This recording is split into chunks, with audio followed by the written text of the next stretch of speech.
हाँ। नमस्कार, मैं लीज़ा और आप देख रहे हैं सबरंग समाचार। हाल की जितनी भी वारदातें हुई हैं, वो सभी कहीं न कहीं मन को झिंझोड़ने वाली है और ये सभी वारदातें कहीं न कहीं एक विशेष समुदाय के युवकों के द्वारा झारखंड में हो रही है, युवतियों के साथ। उन सभी चीज़ों पे अभी हमारे साथ चर्चा के लिए मौजूद है बाबूलाल मरांडी जी, जो हर जगह जितनी भी वारदातें हुई हैं, उन्होंने अपनी बातों को खुल के रखा है और हम इनसे कुछ जानकारियाँ लेंगे। अभी जो हाल के दिनों में खूंटी में एक जो हालत हुई है, उस पे क्या कुछ कहेंगे आप? नहीं, खूंटी की जो घटनाएं हैं बिल्कुल बहुत ही दुखद घटना है।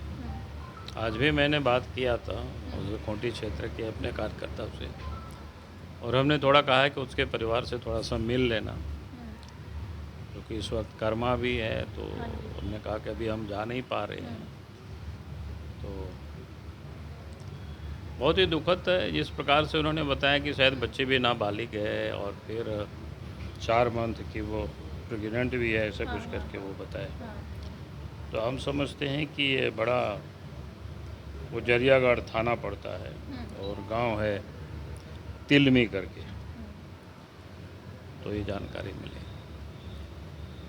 और वहाँ कोई एक घटना ही नहीं हुई है, बल्कि आप देखेंगे 2-4 दिन पहले लाहौरदगा में भी एक घटना मिली। वहाँ भी कुछ इसी प्रकार की घटना थी और फिर उसके पहले फिर दुमका में घटना, लगातार 2 घटना हुई। तो इस प्रकार से अगर घटनाओं का फहरिस्त देखेंगे तो काफ़ी लंबी है।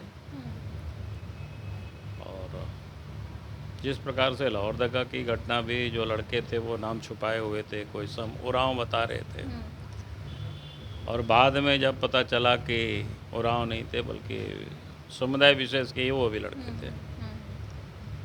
तो ये अपने आप में बड़ा सोचनीय विषय है। तो जब लोग कहते हैं कि लव नहीं, ये जिहाद है, तो हमें लगता है कि इस प्रकार के जो पूरे मामले हैं उसकी जांच होनी चाहिए। आपने एक बांग्लादेशी कनेक्शन भी अपने ट्वीट के माध्यम से बताया था, उसे थोड़ा रखेंगे क्या? उन सब चीज़ों को भी थोड़ा नहीं, मैंने सामने ये रखें। कहा कि संथाल परगना की जो घटना थी, जो 2 लड़के सामने आए और उसमें से फिर वहाँ एक पुलिस पदाधिकारी भी है, जो जिस प्रकार से जानकारियाँ जो मिली लोगों की कि उन लोगों का कनेक्शन बाहर से भी है, बांग्लादेश से भी है, कोई संगठन से भी है। तो हमने कहा कि बिल्कुल लोग बताते हैं कि उसके आधार पर तो ऑथेंटिक तो नहीं कह सकते, लेकिन जब लोग बताते हैं तो हमने कहा कि भाई इस पर पूरी जांच होनी चाहिए। और इसलिए हमने सरकार से भी मांग की है कि भाई सरकार को बिना विलम्ब किए, जो कि राज्य सरकार के पुलिस पदाधिकारी के पर तो जनता के कोई भरोसा नहीं है और वो लोग जांच ही करेंगे ठीक से, क्योंकि वो लोग तो बल्कि अपराधियों को बचाने का ही लोग कोशिश कर रहे हैं। तो हमने कहा कि बाहर से जो कनेक्शन है या संगठन से कोई कनेक्शन है जहाँ से लड़के अगर ऐसा प्रेरित होते हैं, तो ऐसे मामले में पूरी जांच एनआईए से करानी चाहिए। नहीं तो फिर आने वाला कल और संकट खड़ा हो सकता है। राज्य में महिला आयोग की अध्यक्ष नहीं है, उस पे क्या कहेंगे? महिला आयोग की कुर्सी है वो खाली है 2 सालों से, पिछले 2 सालों से। अपनी जो गुहार है वो लोग कहाँ लगाने जाए? तो ये मैंने 2 बातें कही कि राज्य में महिला आयोग नहीं है, ये अपने आप में इस बात को दर्शाता है कि भाई सरकार ये गंभीर नहीं है कि महिलाओं के साथ जो घटनाएं घट रही है, लगातार दुष्कर्म हो रहा है, हत्याएं हो रही है, कहीं डायन बिसाही के नाम से, कहीं कुछ के नाम से, जो जगह जगह पर रोज़ आ रहा है, खबरें मिल रही है। और महिलाएं जाए तो जाए कहाँ?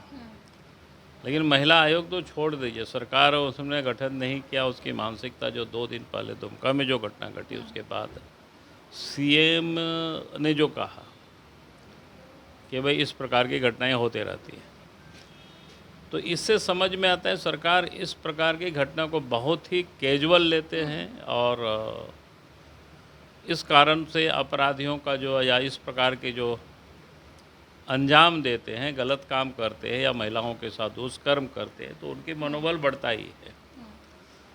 तो इसके लिए जहाँ क्या कुछ लॉज वगैरह जो होने चाहिए वो स्ट्रिक्टली फॉलो होने चाहिए, जितनी भी तो चीज़ें है, हैं कानून है, उसके लिए स्ट्रिक्टली फॉलो होने चाहिए वो सभी चीज़ें। फॉलो होनी चाहिए और उस पर कार्रवाई होनी चाहिए।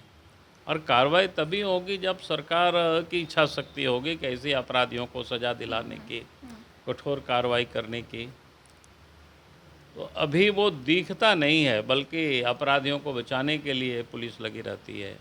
दो चार अपराधी बेखौफ नजर आ रहे हैं। एक तस्वीर जो आपने देखी थी, वो शाहरुख की वो तस्वीर अभी भी सोचने के लिए मजबूर करती है कि वो इतने खुश नजर आ रहा था। अंकिता को जिस तरीके से जब किया गया था, उसके साथ जो हालत हुई थी पेट्रोल डाल करके, वो खुश था। उसे किसी चीज़ का खौफ नहीं, कानून का कोई खौफ नहीं है। राज्य में ऐसी घटनाएं अगर बढ़ेगी तो राज्य की बेटियां अपने आप को कहाँ तक सुरक्षित महसूस कर पाएगी, और उनकी जो पेरेंट्स है वो कहाँ तक उन अपनी बेटियों को छूट दे पाएंगे। वो जितने सपने लड़कियों के रहते हैं कि कुछ अपने जॉब से रिलेटेड, पढ़ाई से रिलेटेड, वो सभी चीज़ें कहीं ना कहीं फिर पीछे हटते जाएगी, क्योंकि पेरेंट्स भी फिर डरेंगे इन सभी चीज़ों को देख करके।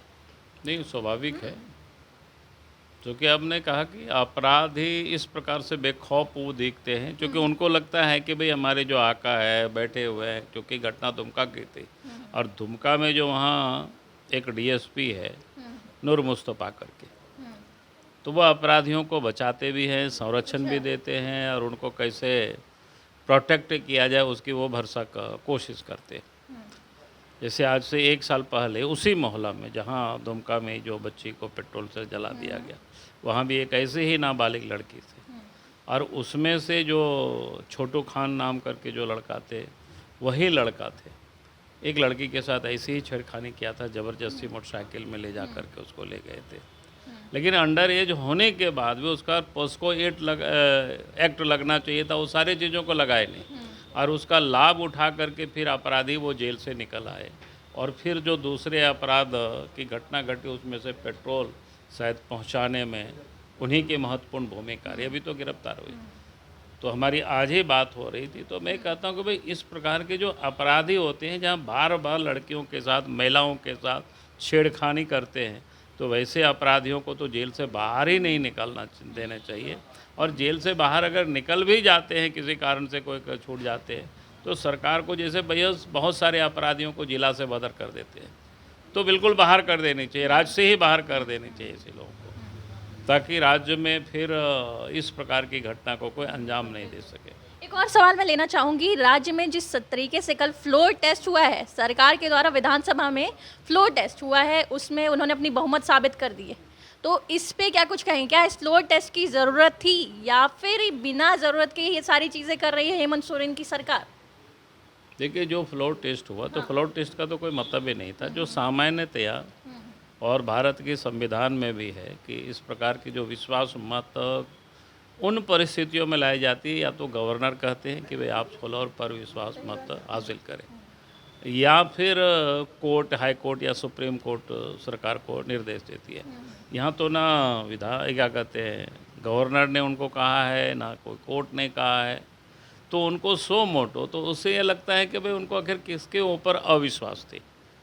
तो उस पर समझ में आता है कि अपने जो विधायक है, अपने सहयोगी विधायक है और उसके साथ साथ उतना अपने या सहयोगी दलों के विधायक ही छोड़ दीजिए, अपने घर में भी जो भाई है, भाभी है, उन किसी के ऊपर उनको भरोसा नहीं था, विश्वास नहीं था।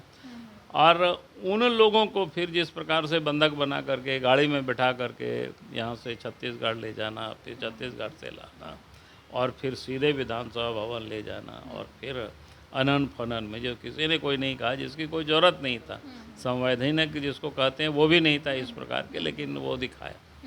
तो ये जो दिखा रहे थे, क्योंकि अपने लोगों के प्रति उनको भरोसा नहीं था और वो भरोसा उन्होंने लोगों को दिखाने की उन्होंने कल कोशिश की।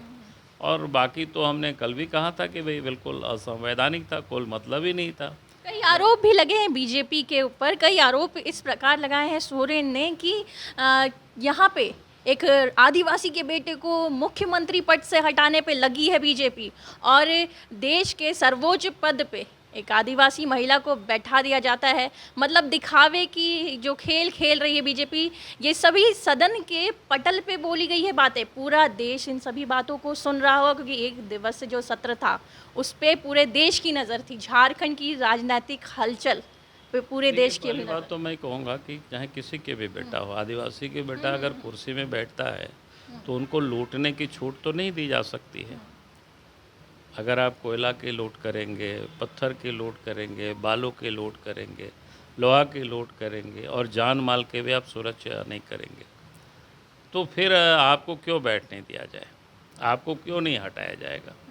अगर कोई चोरी करता है, कोई डकैती करता है, कोई हत्या करता है, जाति और मज़हब के आधार पर उसको दंड नहीं दिया जाता है। उस अपराध के बारे में या उस अपराध का जो दंड विधान में जो दंड का जो प्रावधान किया हुआ है, उस नियम के तहत उसको दंडित किया जाता है।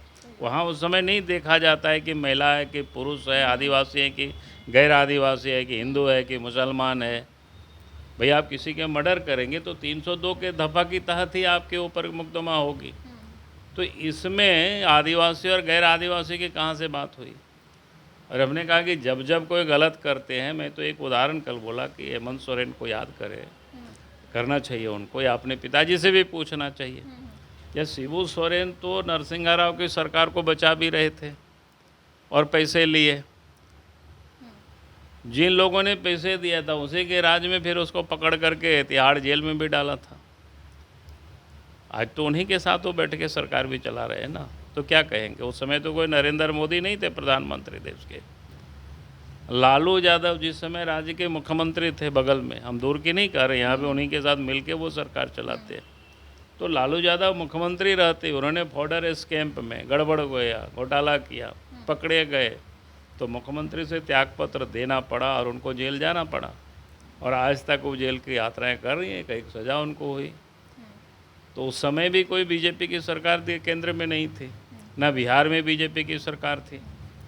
तो ऐसे अनेक उदाहरण हैं पूरे देश में। 2G स्कैम के समय भी जो हुआ, 2G हुआ, कोलगेट हुआ, कॉमनवेल्थ गेम में घोटाला हुआ, उसमें किन किन लोगों को जेल जाना पड़ा, किन किन लोगों को सज़ा हुई, किन लोगों को CBI ने पकड़ा, ये सब दुनिया देखता है। तो भाई आप गलत करेंगे तो जाति और धर्म के आधार पर आपको कोई छोड़ा नहीं जाएगा।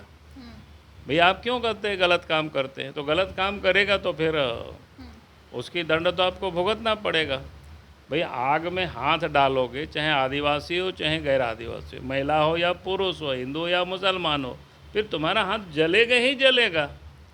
इस वाक्य पे सबसे ज़्यादा मुखर होकर के आप ही बोले थे। जब मुझे याद है कुछ हाल के दिनों में जो भी चीज़ें प्रेस कॉन्फ्रेंस के ज़रिए आपने बहुत सारी चीज़ों को सामने रख दिया था, और उसके बाद ये सारे चीज़ें हुई, तो इसे किस रूप में देखते हैं? इसे कौन से रूप में, क्या लगता है झारखंड की अब हालात क्या ठीक हो पाएंगे? देखिए, झारखंड को ठीक करने के लिए हम लोग लगे हुए हैं। अगर सरकार नहीं ठीक होगी तो सरकार को हम लोग उखाड़ के फेंकेंगे, और क्या करेंगे?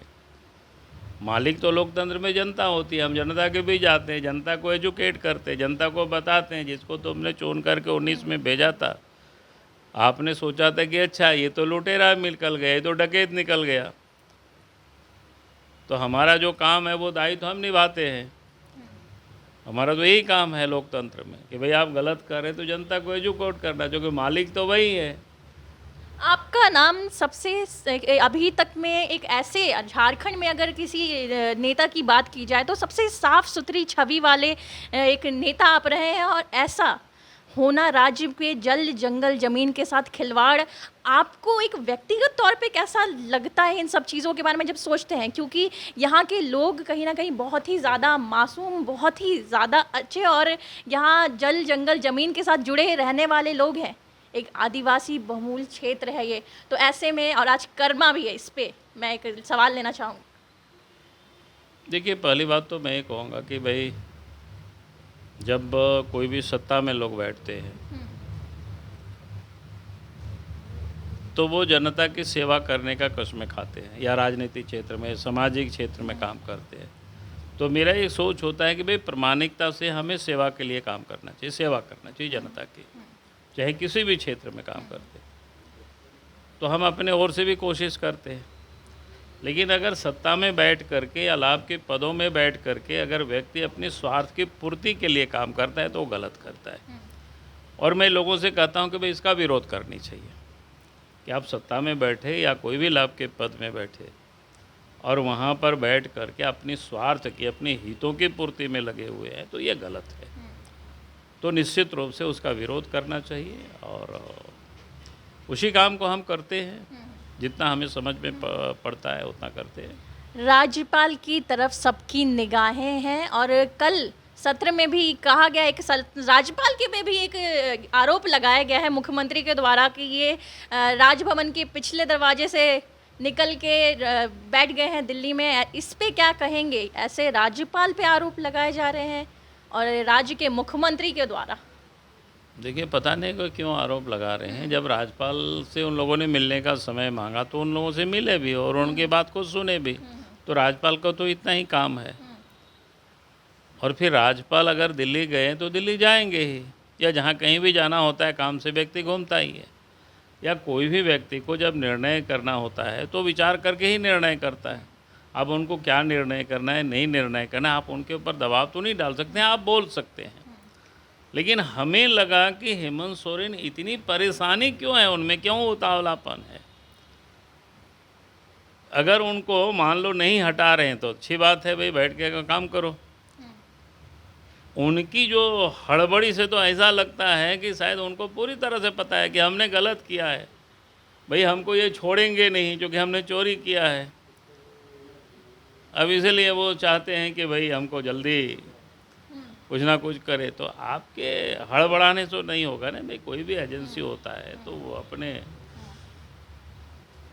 सोच समझ कर के कदम उठाती है। तो अध्ययन कर रहे होंगे, पढ़ रहे होंगे या क्या कर रहे होंगे तो गवर्नर हाउस जानते होंगे, वो जानते होंगे।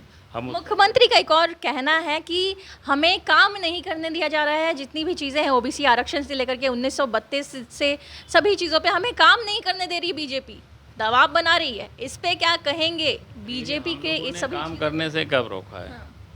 ये तो जब से सत्ता में बैठे हुए कमाने में लगी हुई है सरकार। खूब कमा रहे हैं। कैसे कमा रहे हैं? अरे कैसे कमा रहे हैं, पिछले दिनों देखे ना, उनके सचिव के ठिकानों पर छापा मारा तो करोड़ों रुपया मिला। अब एक सचिव के यहाँ करोड़ों रुपया मिला। अगर इस प्रकार के जो भ्रष्ट लोगों के यहाँ सबके यहाँ छापा मार लेगी तो हम समझते हैं कितनी अरब रुपया मिल जाएगी, तो कहा नहीं जा सकता। इसलिए आपने देखा होगा कि पिछले दिनों जब मामला अदालत में चल रहा था, क्या कहते हैं, किसी ने कोई वकील ने पीएल किया था और उसमें से तो ये दिल्ली से वकीलों को ले आए थे कि भाई इसकी जांच सीबीआई से नहीं हो, इसकी प्रयास का। डर किस बात की भाई? अगर हमारे घर में कोई आवे बोले हमको पता चला है कि आपके यहाँ पैसा यहाँ रखा हुआ है, हम बोलेंगे जा कर के खोल लो जहाँ जहाँ चाहते हो। ऐसे हम घर में ताला नहीं लगाते हैं, आपकी जानकारी के लिए। मेरा गांव में भी ताला वाला नहीं लगता है और मैं अपना बैग में भी कभी ताला वाला नहीं लगाता हूँ। वो कहते हैं भाई ताला किस बात की, जब कोई चीज़ छुपाने के लायक है ही नहीं तो ताला किस बात की लगाना। भाई ठीक है। तो मेरा कहना है कि जब वो दिल्ली से बड़े बड़े वकील जिनके फीसी शायद लाखों रुपया में है, अब वो लोग इस बात की ये कर रहे हैं, बहस कर रहे हैं कि भैया नहीं सीबीआई जांच नहीं होनी चाहिए, तो इसका मतलब तो है गड़बड़ है। नहीं तो आपको गड़बड़ी क्या है भाई? जांच करने से क्यों घबरा रहे हो, क्यों डर रहे हैं? जब सीबीआई को कुछ नहीं मिलेगा तो आप दुनिया को बताना कि साहब देखो ये कहाँ क्या मिला। लेकिन आप तो डर रहे हैं। इसी से समझ में आता है कि आपने बेचारे, इसलिए मैंने कहा कि भाई ये जो 32 महीनों से सरकार में है, काम तो कुछ नहीं किया। ना बिजली सुधरा ठीक से, ना सड़कें सुधरी, ना पानी की व्यवस्था, ना लॉ एंड ऑर्डर ठीक हुआ, ना भ्रष्टाचार कम हुआ। तो ये सरकार कमाने में लगी, अपनी तिजोरी भर रहे हैं। और इसका प्रत्यक्ष प्रमाण क्या चाहिए? प्रत्यक्ष प्रमाण तो उनके एक सचिव के, मात्र एक सचिव के ठिकानों पर छापा मारा तो 19 करोड़ से अधिक टाका मिल गया। और कितनी सोना चांदी, कितनी जो अचल संपत्ति के कागजात भी मिले हैं शायद। तो अगर बाकी लोगों के यहाँ और छापा पड़ेगा तो कितना मिलेगा? इसलिए इनके हाथ पाँव फूलता है। तो क्या करेंगे? इसलिए आरोप लगाते हैं। कानूनी व्यवस्था, राज्य की कानूनी व्यवस्था पे एक अंतिम सवाल है ये कि अभी की जो घटनाएं हुई है, जितनी भी महिलाओं के साथ बहुत ही ज़्यादा बर्बरता सामने आई है और कानून व्यवस्था ध्वस्त नज़र आ रही है, तो इस पे क्या कुछ फैसले लेने चाहिए? ये आपकी तरफ से एक सुझाव भी जाएगा और जनता को भी कहीं ना कहीं पता चलेगा कि इन सब चीज़ों में जनता को भी क्या कुछ अपनी तरफ से एक रोल अदा करना चाहिए। देखिए, जनता तो इतना ही कह सकता है। जनता तो मैं कहता हूँ कि भाई आप जागरूक रहो, जहाँ कहीं भी गड़बड़ी होती है आवाज़ उठाइए। और आसपास के क्या कहना और आसपास के लोगों को एकत्रित होकर के उसका प्रतिकार करना चाहिए, विरोध करना चाहिए, ताकि सरकार के संज्ञान में बातें आएँ। और रही बात सरकार की, तो मैं सरकार को बार बार कहता हूँ कि भाई आप खास करके लॉ एंड ऑर्डर को ठीक करना है तो फिर पुलिसों की ट्रांसफ़र पोस्टिंग में पैसा लेना सरकार बंद कर दे और अच्छे ईमानदार और प्रामाणिक अफसरों को जो प्रमुख जिला है वहाँ पर पदस्थापित करें। मेरा अपना मानना है, क्योंकि हम भी राज्य के मुख्यमंत्री रहे हुए, जिस दिन अच्छे एसपी पहुँच जाते हैं तो अपराधी उस जिला से भाग खड़े होते हैं। 2 दिन भी नहीं लगता है, सिर्फ पता चल जाता है कि अमुक एसपी पहुंच गया है यहाँ पर, अब हमारी ये खैर नहीं होगी, ये किसी के नहीं मानते हैं, तब वो आप देखेंगे उस जिला से लोग भाग जाते हैं। तो ये तो हम समझते हैं कि कुछ नहीं, 1-2 घंटा की खेल है ये। सरकार जिस दिन टाइट हो जाएगी तो सारे अपराधी भाग खड़े हो जाएंगे। और इस पे काम भी करना चाहिए कहीं ना कहीं, इन सभी चीज़ों पे, इन चीज़ों पे एक बारीकी से कदम उठाना चाहिए। वही तो हम कह रहे हैं, तो करना तो सरकार को ही है, लेकिन यहाँ तो सरकार ने पुलिस को एक तो टूल्स की तरह उपयोग करते हैं, दूसरा वसूली के काम में लगा रखे हैं। वो लोग भी पैसा वसूल करके इनको देते हैं। 21 साल हो चुके हैं झारखंड के। झारखंड कहाँ से कहाँ तक पहुँचा है, भ्रष्टाचार कहाँ से कहाँ तक पहुँचा है, दूसरे राज्यों के मुकाबले झारखंड को अभी भी पिछड़ा माना जाता है। ये भी एक दुखद चीज़ है। झारखंड को अभी भी ऐसा माना जाता है यहाँ गरीब गुरबा लोग हैं, जबकि खनन संपदा बहुत ज़्यादा है, पैसे भी हैं झारखंड मैं पे। ये कहूँगा कि इन 21 वर्षों में एक तो आपने देखा, एक सचिव के ठिकानों से छापा पड़ा तो 21 करोड़ रुपया, ये 19 करोड़ से अधिक रुपया मिल गया। और इन 21 वर्षों में मैं कह सकता हूँ कि रांची से लेकर के दुमका तक जितने भी शहर है, सब शहरों में हेमंत सोरेन के परिवार या उनके दलाल बिचौलिया सब लोगों ने बेहताशा ज़मीन खरीद रखा है। और उसकी दस्तावेज अगर आप देखना चाहें तो हमें लगता है उस कोर्ट में जिन लोगों ने पीआई फाइल किया है, आप कोर्ट से उसको सर्टिफाई कॉपी मंगवा लीजिए, तो मैं समझता हूं कि शायद ये सारी जानकारी मिल जाएगी। तो ये आपका बहुत बहुत धन्यवाद, क्योंकि आपके पास समय भी अभी बहुत कम है और इस सभी चीज़ों पे हम आगे भी आपसे चर्चा करते रहेंगे। यहाँ की जो बेटियाँ हैं वो कहीं ना कहीं उनका शिकार होते जा रही है, और ऐसे में हमारे साथ अभी मौजूद थे बीजेपी के विधायक दल के नेता बाबूलाल मरांडी जी, और इन्होंने जिस प्रकार से सरकार से लेकर के इन सभी चीज़ों पे, इन सभी मुद्दों पे एक एक बारीकी से अपनी बातों को रखा है, उससे बहुत सारी चीज़ें सीखने की ज़रूरत लगती है और इन सभी चीज़ों को सुनने की भी ज़रूरत लगती है कि आखिर इस राज्य में कब कुछ ये कैसे बदलाव होंगे, कब ऐसे बदलाव हो पाएंगे जिसमें कि राज्य अपने आप को एक ऊंचाई पे स्थापित कर पाएगा। जिन ऊंचाइयों पे होना चाहिए उन ऊंचाइयों पे राज्य जा पाएगा, और ऐसी चीज़ें, ऐसी वारदातें नहीं हो पाएंगी, महिलाओं के साथ जो बर्ताएं हो रही हैं वो नहीं हो पाएंगी। कानूनी व्यवस्था भी कहीं ना कहीं इसमें एक बड़ी भूमिका अदा करती है। तो ऐसे में कानून को भी अपनी ओर से थोड़ी सख्त कदम उठाने चाहिए, तभी जाकर के सभी चीज़ें काबू में हो पाएगी, और तभी जाकर के इस राज्य में जितनी भी आपराधिक घटना है वो थमती हुई नजर